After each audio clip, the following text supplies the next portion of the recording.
We saw Saturday Night Fever, and you think back into the early 70s, I was just graduating high school looking to go to college. You think about the Vietnam War, the free speech movement.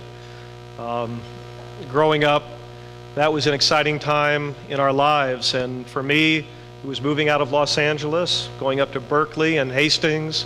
Berkeley and Columbia were the two universities in this country where it was happening. My mother was not particularly excited about that.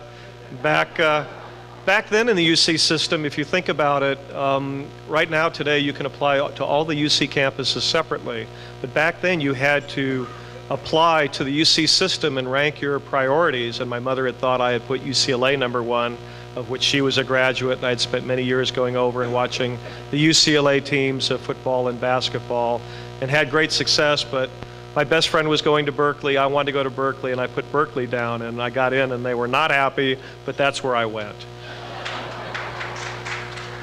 But before that, growing up in a Rotary family, and I talked about the first part where my dad contributed so much in the early years to Rotary. When I was born with my sister Valerie and my brother Michael, Rotary was a fundamental part of our lives. We went to the Rotary picnics every year at Hap Gilman's house. We went to the Rotary Christmas parties. We had the Maud Booth program. There are just so many elements of Rotary that intertwined. I remember we went with Ernie Wolf, I think in 1966, on the UCLA tour over Europe, where so many Rotarians were involved in that trip, and we got to get to know each other better. So Rotary was very much of a part of our family's life. And when I got out of college and came down and joined my father in the business, part of being with him was being in Rotary. So within a couple of months of being in Los Angeles back again, Gene Prindle was my sponsor. I became a Rotarian. I had Don Handy and John Martin, many of you who will remember, that were totally after me, bird dogging and making sure that I was the Rotarian in the fullest sense of the word. So if you think about it, you have people like Dick Van Kuren, who was ready to filibuster any meeting on a moment's notice. And my good friend Eric Loberg over here, who had everybody rolling in the aisles with the best joke or his one-liner of the day. I remember Bob Campbell, who was the Windmill Editor Emeritus, and for which Ernie has done such a great job in continuing that legacy.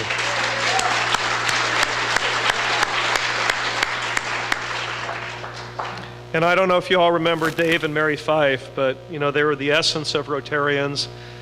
Dave, every 3 or 4 months, would get up before the club and remind us how important it was to read the Rotarian magazine, that there were good things in there, and then he would retire to his seat for a 15 or 20-minute nap during lunch. One of my favorite things to do when I was president, and I never did it, but I really wanted to, but I never wanted to embarrass Dave because he was such a good guy. At some point when he did that, I wanted to have the club go to prayer and say, "Now I lay me down to sleep," in honor of David Fife.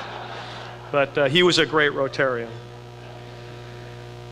And back in those days, Westwood Village was routinely, I'd just like to talk about the presidents in those 20-year periods.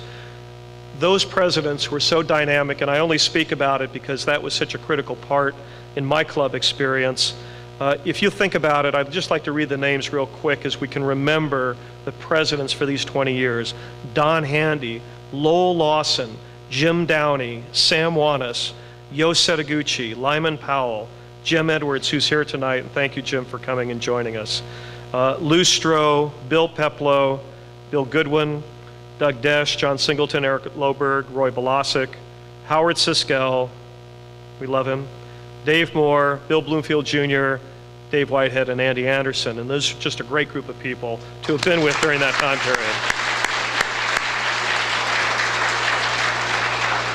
And I'll tell you, back then, Rotary was a machine.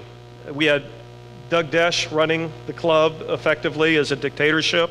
Every president would come in and there was a formula to follow, and if you followed that formula, you were nominated and awarded best club in the district, best large club, which we typically were.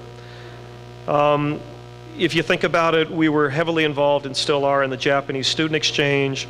Members always extended themselves to host Rotary Foundation scholars, especially at the progressive dinners that Bill and Peggy Bloomfield and their crew so graciously put together over the Christmas time period. And then the annual Christmas shopping trip that was organized by John Singleton at the Maud Booth Center for Children and hosted by Jim Collins and the Sizzler restaurants, and made a lot of kids very, very happy. And taking over from Hap Gilman, Howard and Eloise Siskel graciously lent their home to us for many, many years for our annual summer picnic.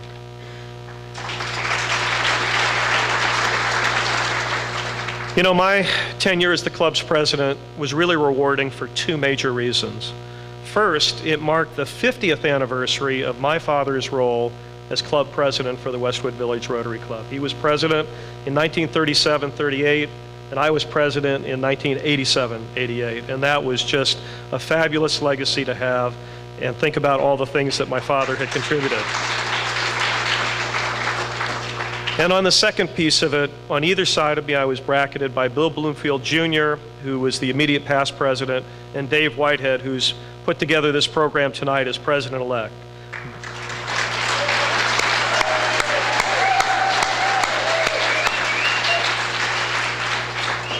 Both of these guys were so supportive, and they committed to the highest level of excellence in service to Rotary, and it only propelled me to give my very best efforts. And I've seen in the windmill sometimes that there have been questions, where did Hump Day come from? And I want to talk about the fact that I was the originator of Hump Day, that the year Bill Bloomfield Jr. was president, I don't know if you were there, you'll remember we had a very attractive young lady and honor him for getting over the hump the first week of January. And since that time, it's taken on a life of its own, and Hump Day has become an institution to the club. You may recall that during Bill's year, I do want to honor my sister Valerie. She was not only the first woman in Westwood Village Rotary Club, but one of the first women in the world to be entered into the Rotary group, and that was a tough place to be at that time, so I give her a lot of respect for that. And Valerie, thank you for coming. And of course, we've talked about Polio Plus, and you know, if you want something done, you go to somebody who has shown a commitment to Rotary. That person for me was Howie Henkes. I couldn't even get the full sentence out of my mouth. Would he help us raise the money? He said, absolutely. I never had to talk to him again. At the end of the year, we had raised over $100,000 from the Westwood Village Rotary Club to fight polio worldwide.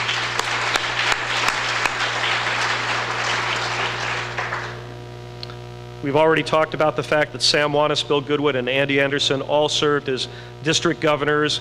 And I don't know if you remember, but our 50th anniversary put together by Bill Goodwin was a fabulous event and really commemorated well the first 50 years of the club. And Bill, thank you for doing that for us.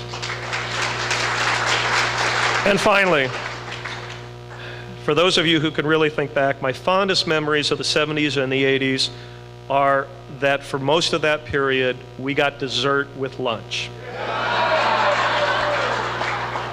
And I have a good friend who I sat with quite a bit, whose name is Dick Davis, who's not here tonight, but a great friend of mine. And whenever lunch wasn't quite enough for me, he sort of snuck over his dessert, and I got a second dessert.